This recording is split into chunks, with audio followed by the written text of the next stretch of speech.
morning and welcome to Library Lovers with Linnell and the Libby app. Now, has cooking become a chore in your household? Or perhaps you wish there was a little more joy in your home kitchen? And how about all those book lovers out there? Have you ever wondered what it takes to get a book published? Or perhaps you've been hearing all about the TikTok program and you're trying to work out what on earth the fuss is all about. Well, the good news is that tonight's fabulous guests will be answering these questions and much, much more.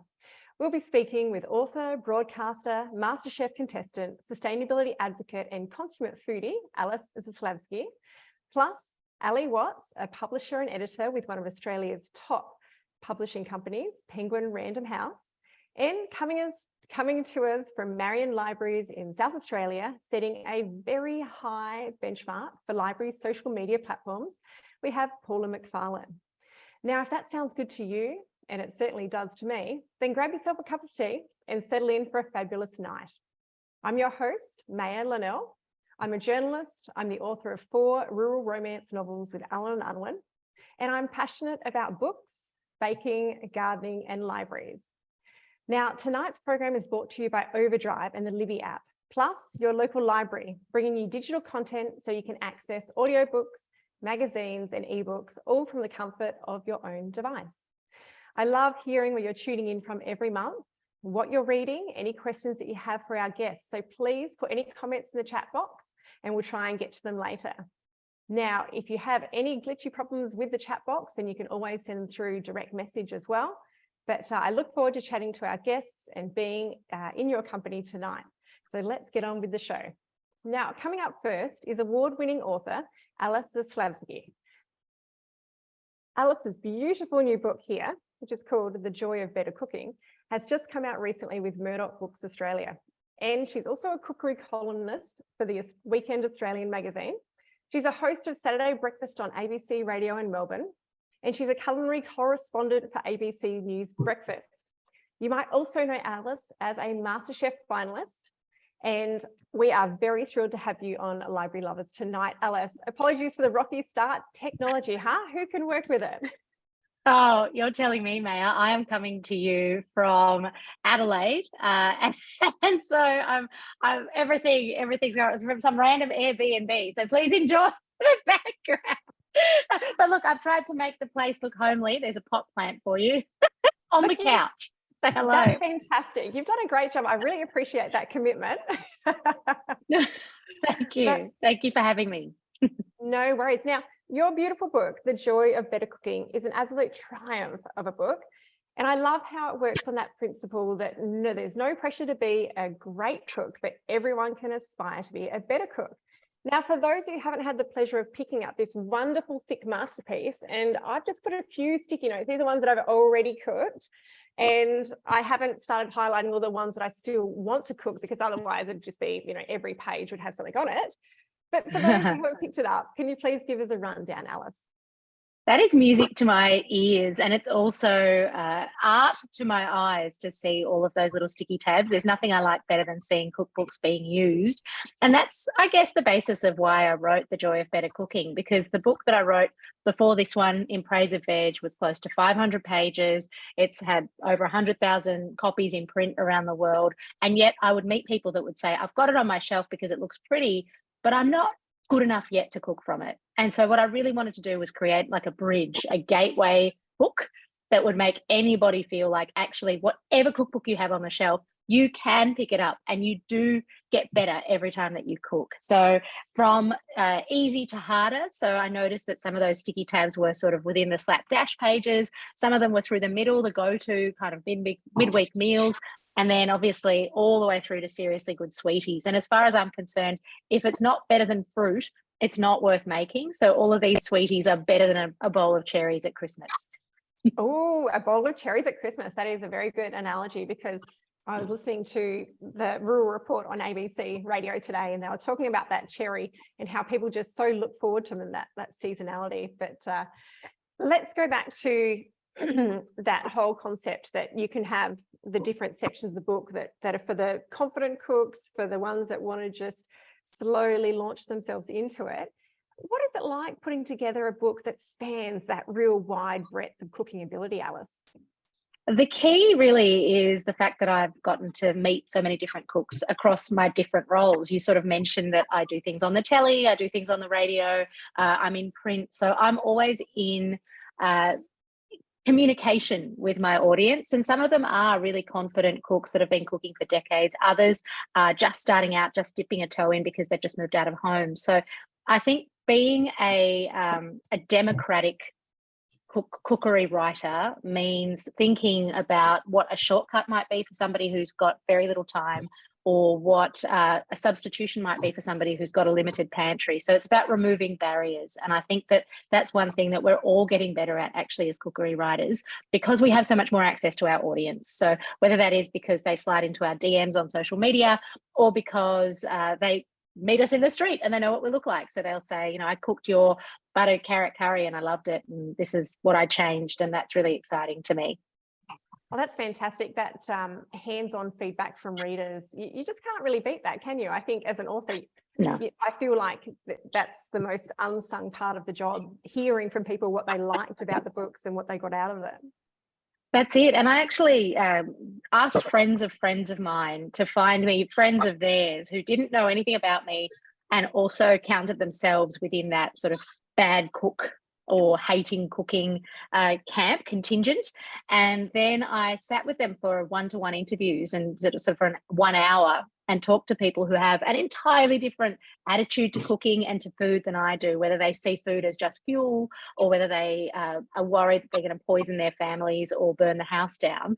All of those things can be resolved. It's just those are the barriers that I talked about, the ones that can be removed. You just have to be a bit clever, a bit creative, and a bit strategic about it. Fantastic. So people that are tuning in tonight, is there a particular tip that you do give about if people do have the reservations about cooking beyond their immediate skill set, or they're really struggling to feel confident? It depends what it is, because everybody's kind of got one hang up, whether it's, food is very emotive and very emotionally charged. So there's a lot of baggage within that. But if you are the sort of person, or if you've got someone in your midst who's worried about burning the house down, my biggest tip to you is that you control the heat. The heat does not control you. So you can turn off the burner, you can switch off the oven, you can turn things down. What tends to happen, the reason why people burn stuff, is because they're in a hurry. So slow down. What's making you feel like everything needs to be rushed? What is this kind of signifying to you within your life more broadly? The kitchen is, I like to think of it as therapy, really. So what else is coming up for you within the kitchen space? And then if you're worried that your food doesn't taste good, put the onus back on the eater. Have a little kit on your kitchen table or on your dining table of salt flakes, cracked pepper, maybe some lemon or some vinegar for some added acid, maybe a few garnishes or a few oils and condiments as well. And then they can mix and match and choose their own adventure. And that way you can remove some of that pressure on everything having to be perfect and suiting everybody. I think that's a fantastic practical tip, because, back in the day, everyone used to have the salt shaker and the pepper shaker on the table. And I think we probably lost a bit of that in the wanting to have the table look perfect. And, we've taken away the ugly salt and pepper shakers and things. But you're right. That's a very easy, actionable tip that people can do here. Embrace the ugly. Enough, put some more salt in. Exactly. And little simple things like if you've got some garlic powder at home, just having that garlic powder as well, because that can really add depth. So just a sprinkle of that alongside the salt and pepper can really lift a dish. And what about, is the garlic powder that always goes clumpy in my pantry, is there something that you do to stop it from doing that? I'm trying to think. It's either onion powder or garlic powder, but it seems to... It's onion powder. It is. So you really just have to kind of scrunch it, or check it. You can sometimes, especially in sort of rice seasoning and things, you get one of those little anti-caking sachets. So if you wanted to, you could do that, or some rice granules. So that's something that people do to keep their salt from sticking together. Rice as a starch absorbs excess moisture. So just pop some sort of jasmine or basmati rice inside that onion powder shaker, and that'll keep the onion powder from sticking together. sensational. I'll be doing that downstairs at 8 o'clock when we're finished here. I'll be straight in to put some rice in the onion powder. Thank you. Perfect. You're very welcome. I'm glad that we've got this riff, Maya, because that's exactly what I'm trying to achieve with the purple pages in Joy, is all those questions that you have. You don't need to slide into my DMs. I've preempted them and I've answered them. And if you don't need the answers, then you could just stick to the white pages and cook. It's great. And one of the things that it was a jaw drop moment when I read the bit about the bread and rehydrating bread. Never in my 41 years have I heard that before, Alice. That's amazing. Can you tell everyone about that? It's skipped a couple of generations, because I'm sure if there are people tuning in from the baby boomer era or beyond, bread wetting at the turn of the century was very much something that everybody knew to do. It's in cookbooks from the sort of the start of the 20th century, but we've missed that. So us, Gen X's, Gen Y's, millennials, no one knows, Gen Z's particularly. So you run the bread, if you've got like a hunk of bread left over, you run it under the tap just for, 5 to 10 seconds really. And then you put it into a cold oven and crank the heat. And by the time that the oven warms up, the bread is like you've just picked it up from the bakery. It is the freshest, crunchiest, crustiest loaf. And I actually I will buy a loaf. I'll slice some of it up and pop it into the freezer. The rest of it I'll eat fresh, and then the rest of it I look forward to eating 2 days later as this crusty nub. It's delicious. That's fantastic. It was very much a jaw-dropping moment when I read that bit. I'm Great. Now, Chris has sent us a message to say that he's tuning in from New England, Northwest. Thank you, Chris. Glad to have your company tonight. Gloria's wondering whether your book has some gluten-free recipes in there. Gloria, I'm so glad you asked. I've got half of my family are gluten-free. So when I'm baking, I'm always testing with regular flour and gluten-free flour, and it's a 1-to-1. So as far as I'm concerned, any of my cake recipes can be changed to gluten-free. They will have a lot of the recipes, if they are using flour, will give you gluten-free substitutions as well. I'm all about a substitution. So whether that's something that you make up or something that I offer, I believe that everybody, no matter what dietary, deserves to eat really well and be excited about the food that they're cooking instead of feeling like they're missing out. I think substitutions are really, really key as well. And I loved those beautiful ricotta pancakes you've got in there that say use any dairy, scrape a little bit of the mold off and you can use that yogurt, or you can use ricotta or the sour cream. And I think that's wonderful. Thank you. And so Annette is tuning in from the Blue Mountains, and she says bread rejuvenation is a game changer, that tip. So thank you very much for that. Thanks, now, Annette. Let's talk about working with kids in the kitchen, Alice. It is a beautiful type of chaos, isn't it? I have such fond memories of baking with my 3, and that's really paid off now that they can actually master a few dishes, and it takes the pressure off when I've had a busy day or I've got things on like library lovers or on a deadline. But it's not always easy necessarily, is it? Do you have any suggestions on parents or grandparents that are wanting to have more joy with their young children in the kitchen? Put less pressure on yourself. It is a chaos and it is a messy business. So you don't have to do it every night of the week. If you're worried that you don't have the time and you're just in a bit of a hurry, give them a job anyway, even if the job doesn't actually lead to anything that goes into the pot. For example, if I'm putting spring onion into a stir fry, I will give our 3.5-year-old the dark green end and she'll chop that with a butter knife for 20 minutes. That keeps her busy. It gives her more kind of flying hours with the knife. And it's something that involves her in the process that's kind of a bit of a no-brainer. Sometimes I'll put something on the floor. We'll do something together, like potting broad beans, for example.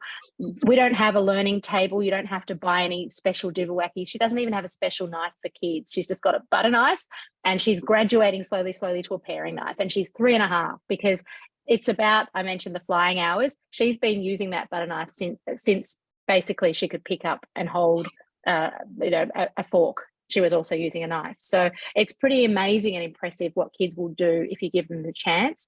It might even be a matter of giving them one night a week where they know that they're part of the process. And if it's not a weeknight, I would recommend a Sunday.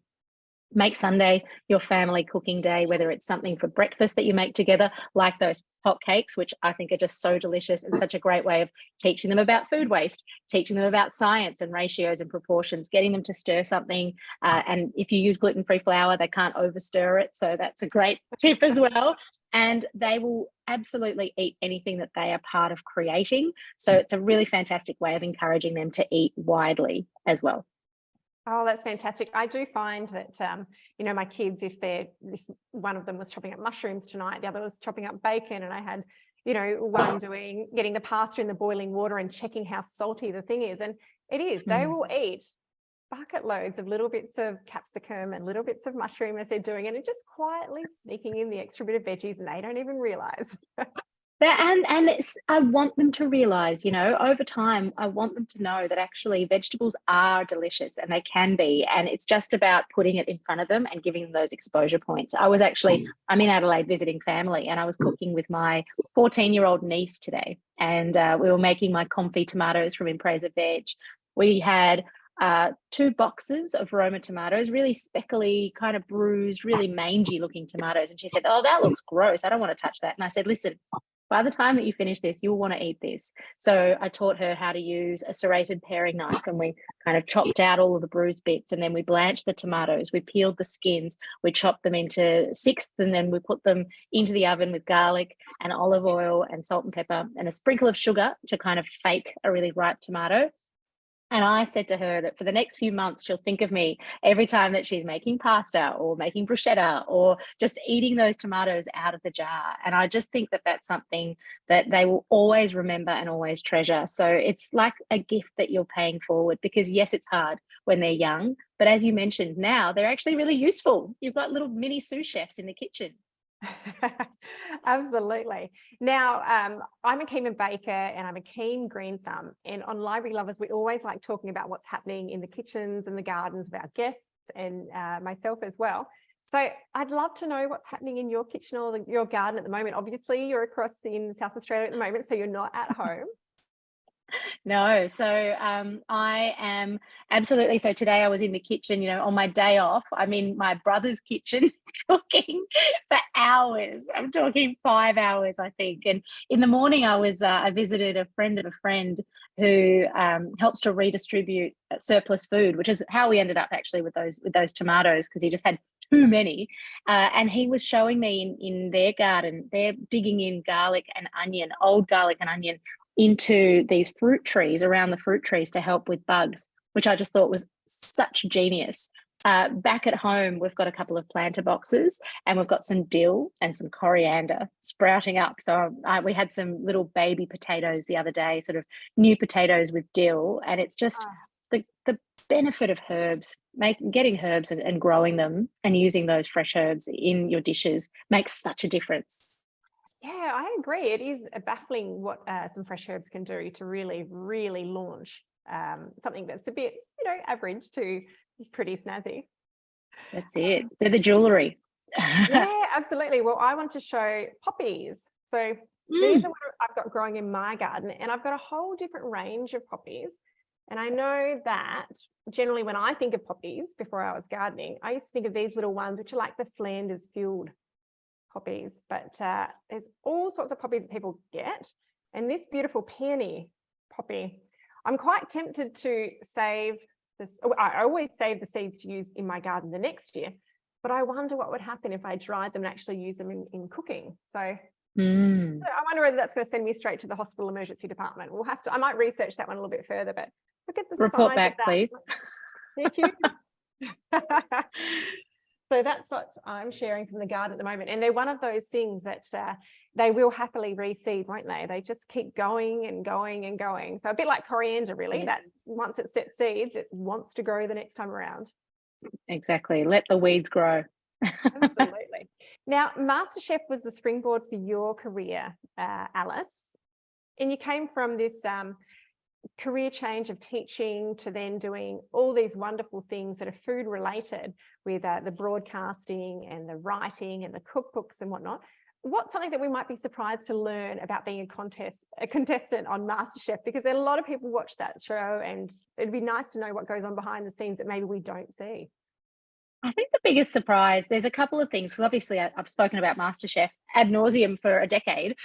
So one of the things I think that really surprises people is how long the process actually takes. And it takes upwards of 6 months from go to woe. In fact, maybe 9 months, a bit like a food baby, from when you audition to the finale. So it's a long time, and particularly because we are in lockdown, so we're away from family and friends. But I remember years ago when I was food editor at Glossy in Melbourne, we did a story about the 8 things that you never knew about MasterChef. And it's a story that regularly gets shared across the world because MasterChef Australia is such a juggernaut. And the thing that really kind of surprises people is that the food is served cold. So you expect, I know, so you're surprised. So you'd expect that this food would be piping hot. But if you think about how long it takes for us to cook it, and then they have to reset the cameras, and then the judges kind of have to do their thing, they're eating this food and they're pretending that it's really fresh, but it's been in the fridge for hours. So obviously we need to kind of work around that. So what we do is that they do come around and taste the elements. So they kind of already know what they can expect. And if you're clever, you make a separate dish for them to taste just once the kind of the clock has struck down. They taste that, they don't say anything, and then they taste it again cold when it comes to judging time. Ah, fantastic inside scoops. Thank you for sharing that, Alice. There you go. I didn't know that. And we've got Rod tuning in from Naarm in Victoria. Thank you, Rod. Good to have your company. And Amy's wondering, she says, it might be a silly question, but I disagree because there's no such thing as a silly question. The joy of better cooking, is it focused on vegetables primarily, like in Praise of Veg? Look, I know the answer to that, but I'll let you go, Alice. I like to think that I couldn't possibly write a book that wasn't veg forward. And I think you'd agree with that, Maya. So I write books that aren't necessarily vegetarian, but I always start my cooking thinking about what vegetables I'm using. So that's definitely at the heart of the joy of better cooking as well. And I'm always thinking about other vegetables that you can substitute in that are seasonal, as you say. And yeah, definitely. Would you agree with that? Yeah, I think so too. I think it's a real celebration, and there's a lot of different things, like in that beautiful brown butter zucchini bread. We had that for dinner last night and it was sensational. And I said, they're like, great, we get to eat this for tea, Mum? I said, yeah. Yes. We served it with a little bit of beautiful. And I think even if you look at that, it's like, is it about veg? It's about veg. Yeah, it's wonderful. Yeah. Thank you, Amy, for your question. Now, let's talk briefly about libraries. We've only got a couple more minutes, so if anyone's got another question, we might have time for one more quick question. But libraries, Alice, please tell us what libraries mean to you. I was always the kid that won the library award at primary school. So that was the kid who, if you kept a list of all the books that you read, if you read the most books, you got the library award. And I won that for years straight, all the way through up into grade 6. And I think particularly as someone who didn't speak a word of English coming to Australia, at 6 years old, it was through reading and it was through the ABC, watching Play School, that I developed my language and developed my love of language and words. And I'm still so fond of the books that I read. And it was actually, I was really focused on nonfiction. I really loved fact books and reference books. So I think that that's probably why I understand what a reference lover wants to have referenced in my cookbooks. So I'm essentially still writing nonfiction, right? I'm still writing textbooks, even back to my teacher days. So I really, truly believe that libraries are one of the great gifts and one of the great joys in our communities. And I am so excited that now our little girl loves reading. So I can't wait to start taking her to libraries and story time. Very special places. Oh, that's wonderful. Congratulations on all those awards. It's no mean feat to be filling out all those little lines. And I think we've got time for a book recommendation too. What book do you recommend to our wonderful audience that's tuning in today? We love hearing what you're reading. So I was just in London and stayed with my dear friend Yasmin Abdelmajid, and her book, Talking About a Revolution, is a series of her essays. And if you've ever kind of interacted with Yaz in any way, you would know that she's a very passionate, very curious and interested person. So this is really kind of a meditation and an exploration of just some of her beliefs. And, some of these essays are 10 years old and others are brand new. So she even says that some of the things that she believed really deeply when she was sort of, in her 20s, now she's in her 30s and just thinking, do I believe that anymore? So I definitely recommend this as a bit of a read if you want to feel like you've spent some quality time with Yaz as well. Oh, wonderful. Thank you. Alice, it has been such a treat having you on the show tonight. Thank you so much for your time. Oh, thank you. Thank you, Maya, for having me. And what a brilliant service this is for everybody. Thank you for joining me. Hope you've enjoyed our company. Lovely. It's been great chatting, and best of luck with the book. Thank you. Thanks very much. It's been a joy. No worries. That's been Alice Zaslavsky there with her new book, The Joy of Better Cooking. It is out now with Murdoch Books in all good bookstores and libraries, and it's also available in digital format to borrow through the Libby app. You can find Alice on social media at Alice in Frames, or you can keep an eye out for her on the radio, on the television, in the newspaper. So wonderful. Now, coming up tonight for our very second guest, we have Ali Watts. Now, Ali's a publisher and editor. She's been with Penguin Random House for many, many years. She's spent over 25 years in the industry.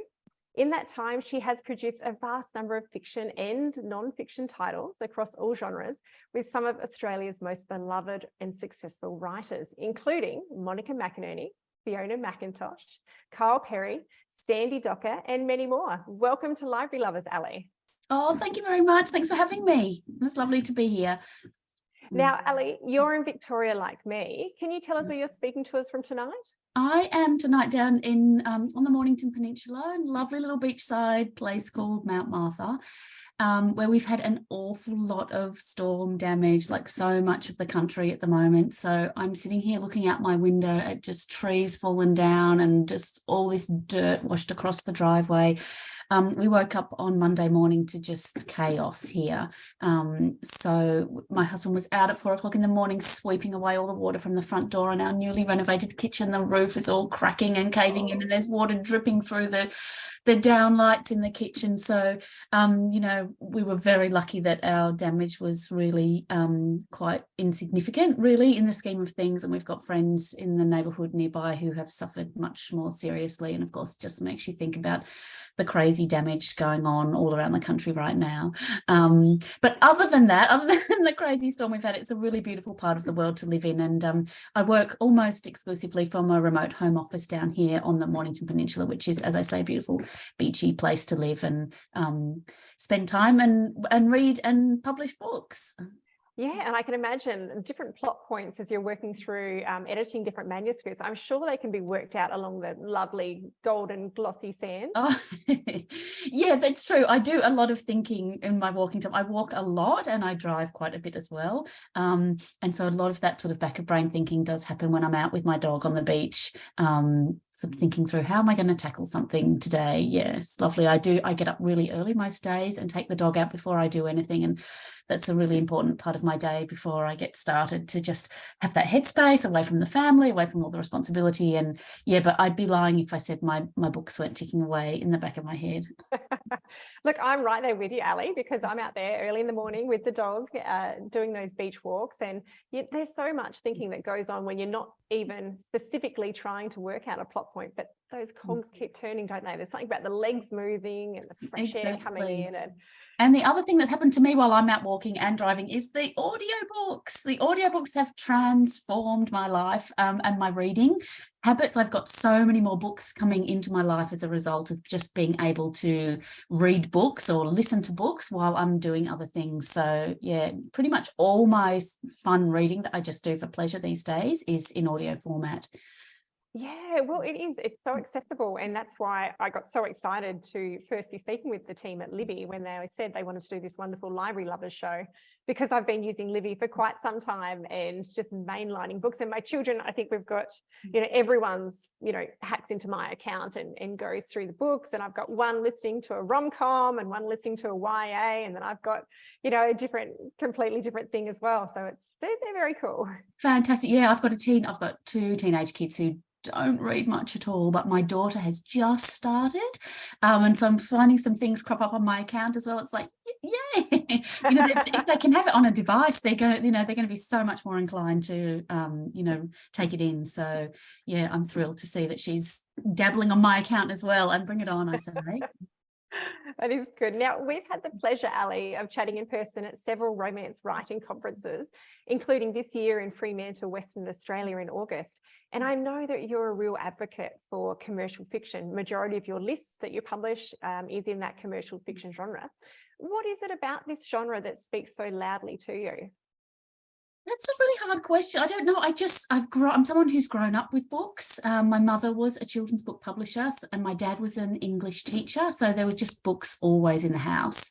And I just always loved commercial fiction, even more. I grew up on literary fiction. I did a Bachelor of Arts at uni, studying literature and sort of the classics, and it was all very serious and academic and heavy. And there was one professor that I had for one class, and she clutched a copy of Cry, the Beloved Country to her heart and said, "Have you ever wondered if you've ever fallen in love with a book?" And I've always had that feeling. I just fall in love with books, and the books that I have always fallen in love with were more commercial. I'm working in a big publishing company like Penguin. So many people were really kind of concerned with literary authors and winning prizes and writers' festivals and so on. And so there was just this really big space for me coming through in my career, that people weren't so much interested in this more commercial side of things. And that was just the books that I loved. And so that was the avenue that I followed. And I just feel so grateful that I have been able to make a career out of that, because it's a job that I adore. And, this very same book that the professor held up and clutched to her heart, it was the book that I fell in love with. And every few months I get to fall in love with manuscripts all over again. So, and I think commercial fiction, and particularly commercial women's fiction, which is what I tend to publish most of, there's a big dash of romance in there always. And, who doesn't love a good love story? And also the genre of commercial fiction is really broad, actually. There's very mass market stuff. There's stuff that crosses over into literary and sort of book club areas. So there's a very big sort of spectrum of things that fall into that. And it's just all the things that I love to read about as a woman. It's friendships, it's romance, it's parenting, there's so many things, and it just takes you out of your world. And I absolutely love it. As I say, I grew up in a bookish house, and I have a bookish life now, and I just feel totally blessed. Wonderful. Well, there are so many great stories coming out of Penguin Random House at the moment, particularly in your little niche there, because, off the top of my head, Julietta Henderson's new book, Sincerely Me, I've just finished that a couple of weeks ago. Absolutely uplifting and touching, major laugh, major cry. We've got Sandy Docker, who does that so beautifully. Claire Fletcher, as well as Minnie Dark, just a few off the top of my head of ones that I really, really loved, recently. Well, thank you. And I can't take credit for half of those, because my counterpart in Sydney, Beverly Cousins, she published a few of those as well, and Nikki Christa, our publisher. So there are a few of us dabbling in this space, and that's because there is just a really strong market for it. And thank goodness there is, because there are so many wonderful people out there writing books that people want to read. So we're lucky we've got a few publishers publishing commercial fiction, and so I've got a lovely little team, and we often share manuscripts and swap ideas and things too. So some fabulous authors coming out from a number of publishers at Penguin Random House. Yeah, it's wonderful. So tell me, what does an average day look like for you, Ali? So you'll get up, you'll walk the dog, you'll think about the books and the day ahead, clear the kids off to school, and then what does a working day look like? Well, I'm here just literally at the desk all day, every day. It's a very sedentary job. I'm really mindful that I'm at a desk. Typically the first part of the week is lots of meetings. So a big part of my job is, obviously I have to read manuscripts and acquire things for the company to publish. But then once we've acquired those, it's I'm an editor by background, so I edit all those books. So there's lots of time sort of on the screen, actually slowly going through and doing structural edits and sometimes line edits as well. But then it's conveying all that to the company. So a big part of my job is sitting in meetings on Zoom just like this, but my colleagues in Sydney and in Melbourne, and talking to them about the books and, talking about covers, talking about blurbs, talking about, which part of the market we think it needs to get into, and which books out of the list really are going to need extra attention for various reasons, which ones have got special publicity angles that we're going to be able to capitalize on.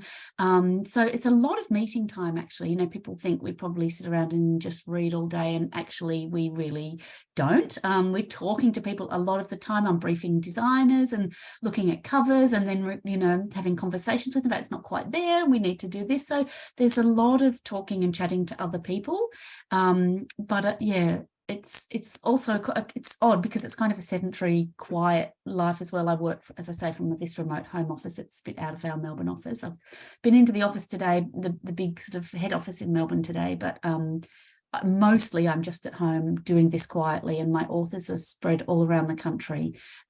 So lots of talking to authors, lots of long phone calls about manuscripts that might be working or not working, what needs to happen to those to take them from a great start to, what it needs to reach publishable standard, which can be any number of things, as you would know yourself. Sometimes it's, manuscript, and it's like you don't have too much to do, it can be absolutely polished, although that doesn't happen that often. Mostly it's a case of, wow, there's something fabulous here, but it's really sluggish through this part, or this character, what happened to them? They disappeared, or your ending's not quite, ramming home the sort of themes and ideas that we, the feelings we want to get of being taken on that ride. So a rewrite can involve any number of different things depending on the author and the manuscript at the time. And I think that's an amazing talent that publishers and editors have. They can look through and they can sift through and see the real gems and the nuggets and the real scenes that are going to be the key ones that warm the audience's heart and have them sobbing. You guys have got such a knack for finding those little gems and polishing them up and just gently nudging the author to enhance this bit or, play down that bit. It's my hat goes off to you guys. You do a wonderful job in that department. Oh, thank you. Well, that is the thrill of the job, actually. It's a bit like panning for gold or something. We do read a lot of things that are, they're fine, they're good.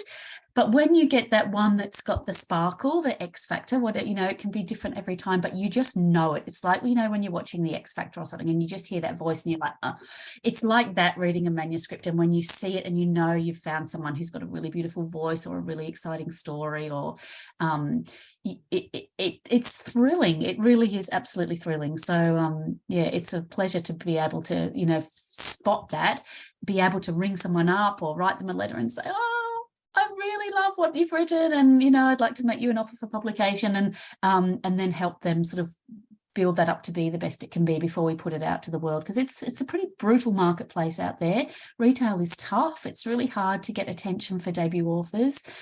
So we want to make sure we give it every good chance we've got to, help it find its audience.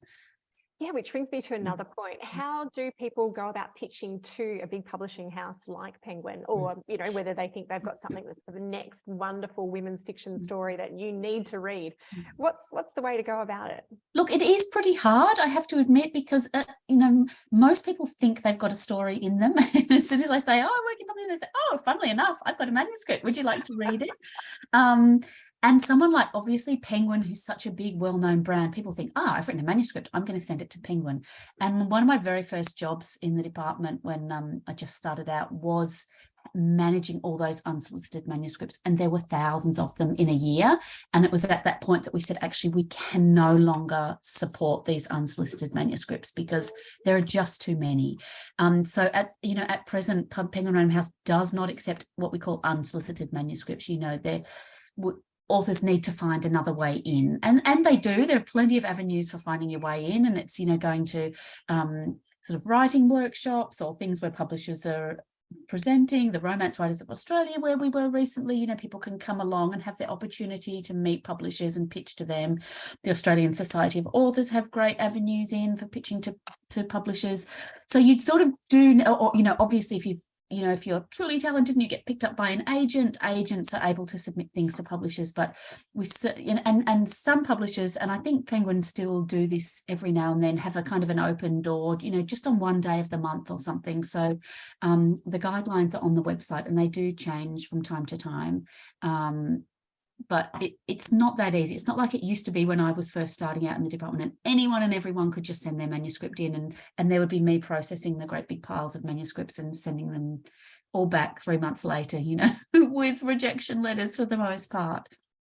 Which is obviously a really hard part of the job, having to, break the news to people that it's not right at this particular time, what they've written. But Can you tell us how people should not pitch to you? Because I find this highly amusing. I did a wonderful podcast with my very fabulous publisher, Annette from Allen & Unwin, and she was saying about someone giving her a manuscript that was a taxi driver.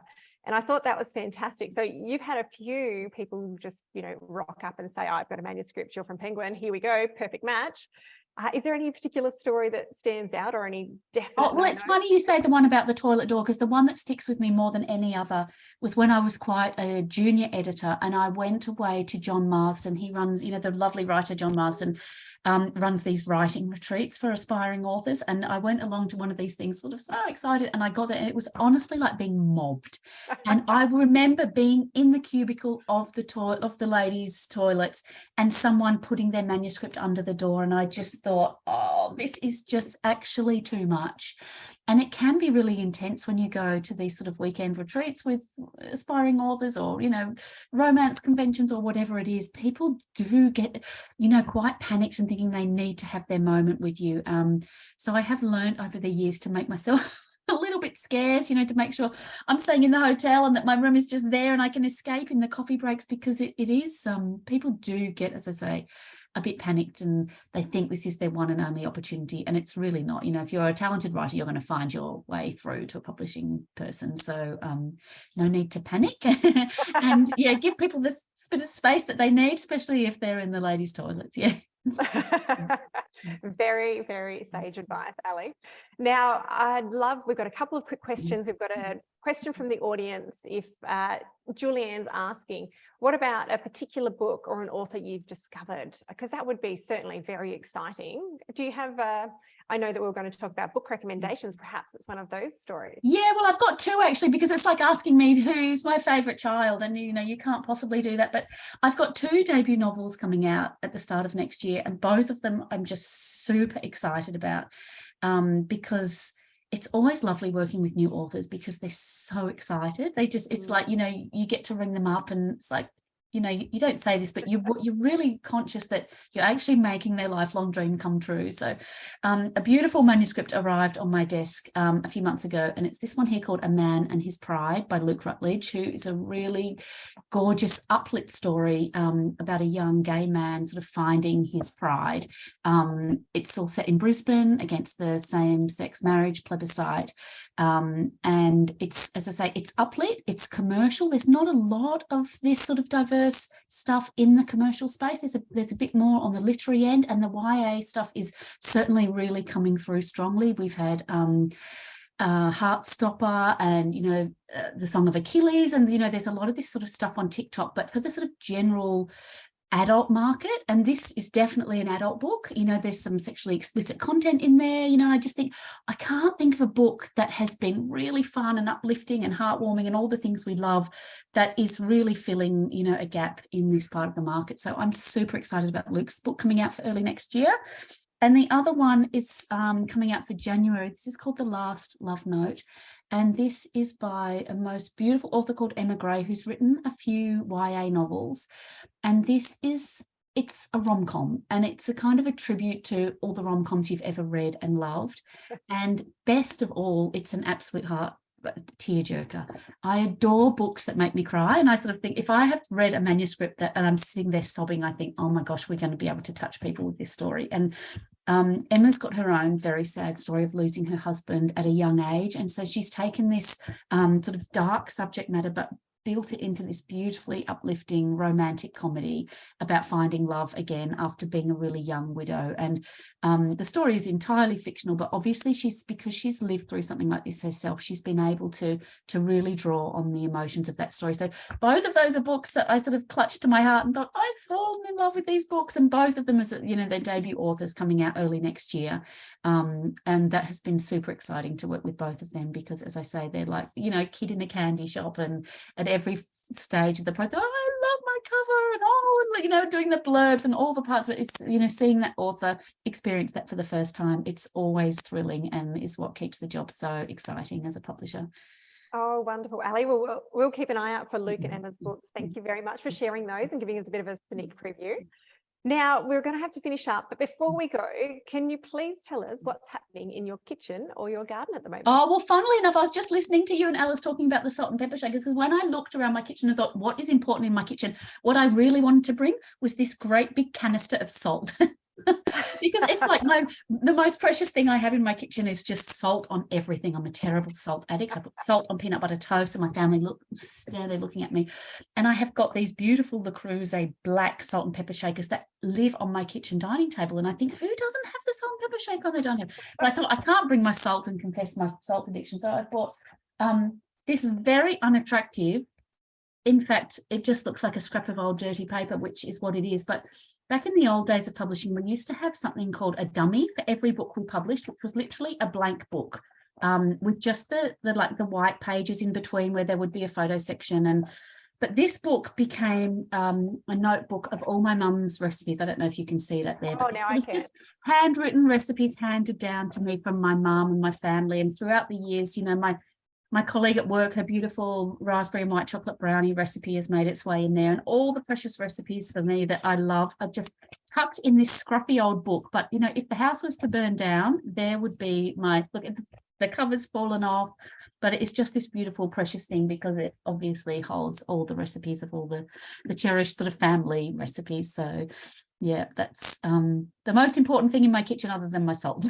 That is fantastic. And I have one of those myself, and I also have one from when I was a little girl, and I wrote about a whole story subplot in my first novel focusing on that beautiful recipe book that's that family heirloom with the notes in the margin and the recipe from Uncle Jake and colleagues and stuff. So I think that is absolutely beautiful and a very perfect note to finish on, Ali. All right. Thank you so much for coming on. Oh, thank you for having me. Yeah, it was wonderful. We could have talked for hours. All right, Maya. Well, we'll see you next year at the conference, if not before. Sounds great.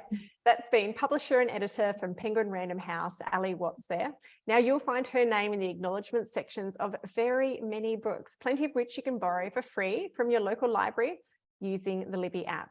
Now, the time just flies, and I just love the opportunity to sit down and talk with our guests about books and baking and reading and writing.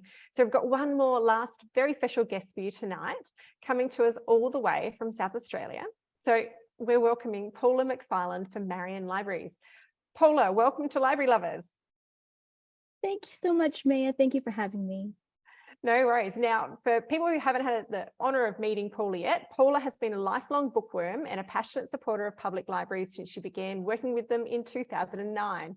She joined the City of Marion Libraries in 2013, later realising her dream role as social media marketer with their marketing and programming team. She loves nothing better than reaching people through fun, viral posts that highlight the gem that the library is to the community. And I can fully attest to that because you guys have got an absolutely cracking social media platform. Thank you so much. We just have so much fun doing it.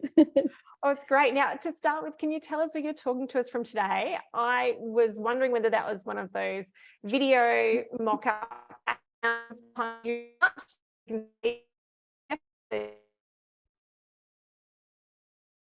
Uh-oh.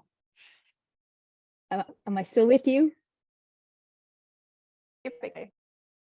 Uh-oh, you're frozen. I don't know. Can you still hear me?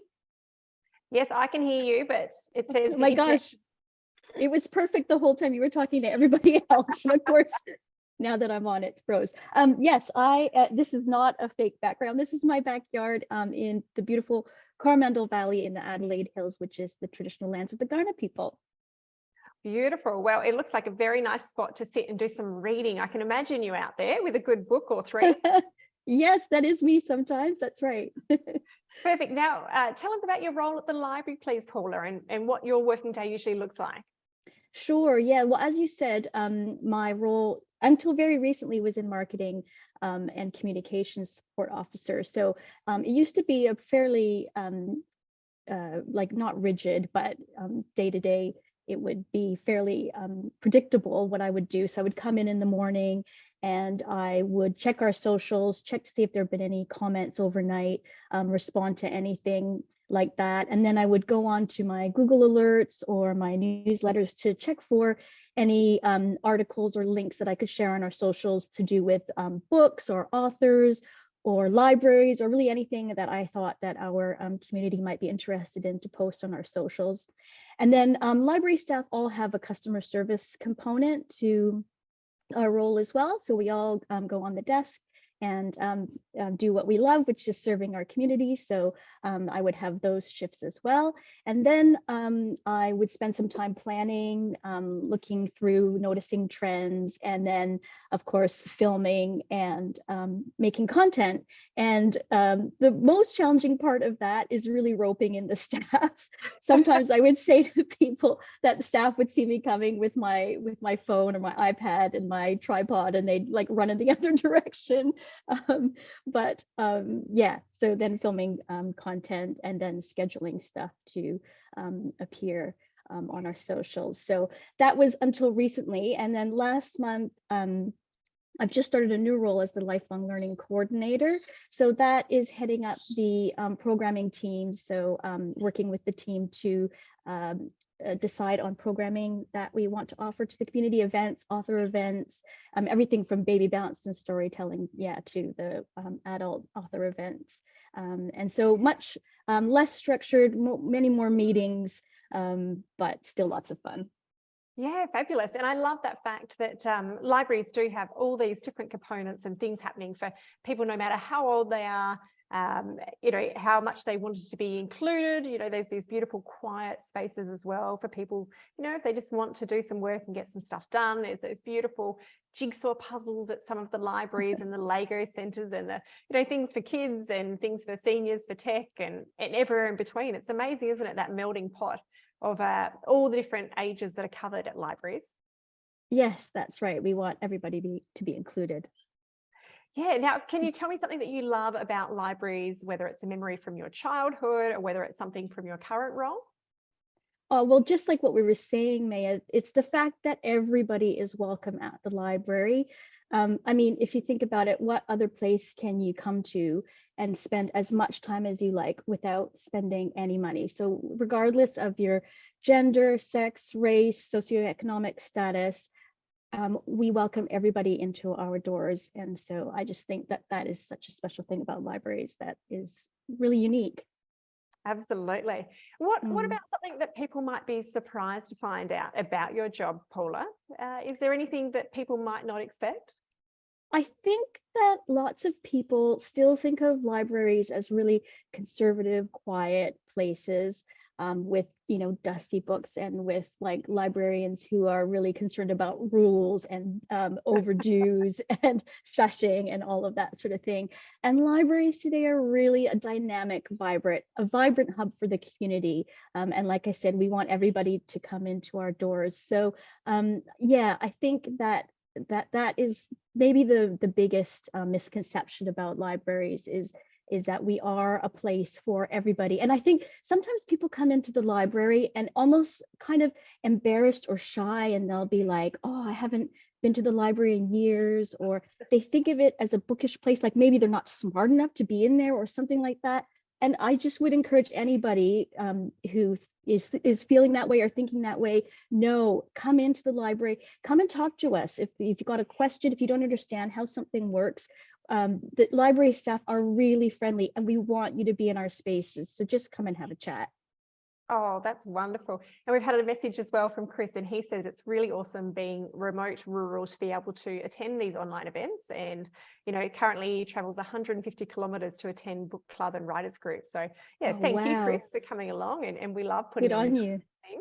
Yeah, good on you, Chris. Yeah, we hosted Emma Carey. I don't know if you are familiar with her book, The Girl Who Fell from the Sky.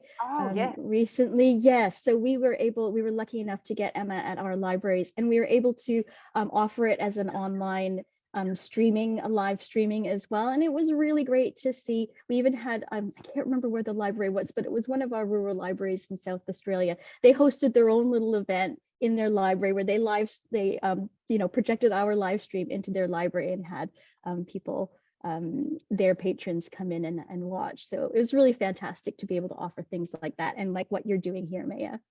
Oh, thank you. Well, I love being part of it, and anything that spreads the word about good books is, Yes. fantastic in my books. I'm always very happy to speak about books and writing as well. Now, let's go to our Ryder Baker green thumb question, Paula, what's happening in your kitchen and your garden at the moment?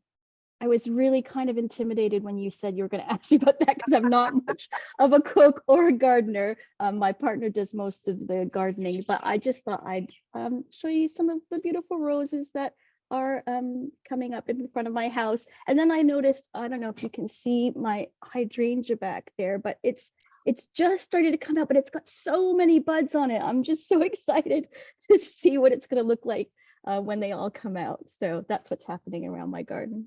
Oh, that's beautiful. I love that spring flush. I feel like that first flush of roses that come through are just so beautiful at this time of year. And the hydrangeas, Yeah. Adelaide Hills, that I have such fond memories of visiting my grandparents, and the hydrangeas in their really shady backyards. That's a go hand in hand for me. So thank you for reminding me of hydrangeas and my beautiful grandparents' backyard. Yes, a pleasure. Now, let's talk books as well, because I love to always give a bit of a shout out. And this is what I'm reading at the moment, Barbara Hannay, and she writes beautiful books. Now, I actually believe this one might be also, yes, this is Ali, one of Ali's books that she has worked on. And I love Barbara's stories. She's based up in Queensland. She writes stories that are really uplifting, and they always make me smile. I know I'm going to be cheered up if I'm feeling down anytime I pick up a Barbara Hannay book, and I've read plenty of hers over the years, and she's always a standout for me. So I wanted to give a little plug to that one. This one came out this year, and it's a really, really great read about second chances in a community theatre group. So if people are looking out for a good read, please don't look much further than Barbara Hannay. What are you reading at the moment? Well, I just wanted to talk to you about this book, this beautiful book. I mean, sometimes we do judge a book by its cover, even in the library, and this has got a really beautiful tactile kind of cover, but it's called Meshi, A Personal History of Japanese Food by Catherine Tamiko Argyle. Now, Catherine's first book was The Things She Owned. It came out during the pandemic. So Catherine actually did an online event with us, since, we couldn't have in-person author events at the time. And so this is her second book, and it's a nonfiction book. So it's a blend of a memoir about Japanese culture and cuisine, and it's also got recipes in it as well. So it's got a little bit of something for everyone. So Catherine was born in Japan. Her mother was Japanese and her father is British. And so, yeah, born in Japan, she grew up in Britain, and now she lives and works in South Australia. But this book, it's broken up into seasons. The seasons, 24 seasons in Japan, and seasons and micro seasons. And then she's got these beautiful little prints that Catherine herself made as well, that introduce each of the chapters. But then, yeah, she goes through the seasons talking about the different recipes that she remembers from her childhood. So yeah, when you were talking before, Maya, about that book that you have with all the little notes on the side and things like that, you might enjoy this, because yeah, she reminisces about the things that she ate in her childhood, and then yeah, interspersed with recipes. So for example, this one, Kyuri no tsukemono, which is crunchy cucumber pickle, so you can get recipes like that as well. So if you're a foodie, if you're into Japanese culture, or if you are wanting to know more about Japan, then I would highly recommend this book. And Catherine's actually become a friend, because I have the same a similar cultural background to her. My mother's Japanese Canadian and my father is Scottish, so we kind of struck up a friendship. But this is a beautiful book. It's like I say, it's a memoir as well, so it's really really emotional, an emotional book as well. I'd highly recommend it. It sounds like it's going to be one that really draws people in and they can hold close and think of long after they've turned the last page. Yes, definitely. Oh, beautiful. Well, thank you very much for that recommendation, and also for your time tonight, Paula. I'm really pleased we could have you on the show.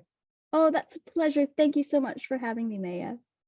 No worries. Well, thank you very much, Paula. That was Paula there from Marion Libraries in South Australia. Lovely having you as our guest.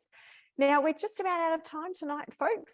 So I want to say a huge thank you to everyone for tuning in tonight. This is our second to last Library Lovers, and it has been an absolute pleasure having your company every month, talking about books, talking about libraries, talking about baking, and talking about writing.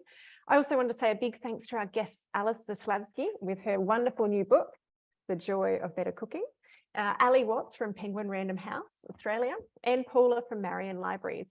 Another big thanks to our event sponsors, Libby Overdrive, for putting on the show tonight, and libraries across Australia for being advocates for good books all day, every day. Now, if you missed our Jane Harper interview, which took place last month, the great news is the interview was recorded and has been uploaded to our YouTube channel. So if you'd like to watch back on that one, and there's some fantastic insights into plotting if you're an aspiring writer, or just generally how she puts her books together, head across to YouTube. Overdrive has their own channel, so you just need to search for it there. It'll be up until the end of December, so it's only for a limited time. So if you missed it last month and you want to catch it, you'll need to get on there quick, smart. And there's all the other interviews are on there as well, in case you missed out anything previously. Now, next month on December 14, we're going to be a little bit earlier to kind of make way for Christmas and all the festivities that everyone's got organised. So Library Lovers next month, our final edition, will be on December the 14th on a Wednesday. It'll be very special because we'll be speaking with Ben Hobson. Now, Ben has Ben's Book Club that he's been hosting in tandem. There's been Library Lovers with myself, and there's also been Ben's Book Club through the Libby app. And he'll be talking to me about my latest book, Paperback Hill. I'll be chatting to him about his new book, which comes out with Alan Unwin early next year. It's called The Death of John Lacey. It's a Western. It deals with some very serious and important issues. So we'll be chatting. It'll be a Christmas special. We'll be talking about, we'll be talking to a podcaster and florist, Rebecca Noble from the Dish the Dirt podcast.